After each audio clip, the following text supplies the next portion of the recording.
This is Westbred 4792 from Bayer. Maturity is medium late and final height was 39 inch in a good soil moisture condition. In a drier environment, it can be a little bit shorter than 39 inch. It is resistant to leaf rust according to company's description. We were not able to obtain any leaf rust rating from this site and other locations because we had a low disease pressure this year.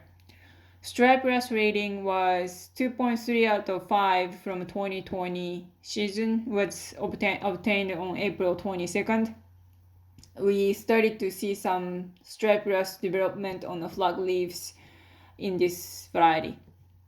The forage yield was 98% of test average, which was 1885 pound per acre. The grain yield was 124% of test average, which was 49 bushel per acre, this is very high yield in a dry land environment in the Texas rolling plains, especially after we clipped twice in this Wilbarger County location.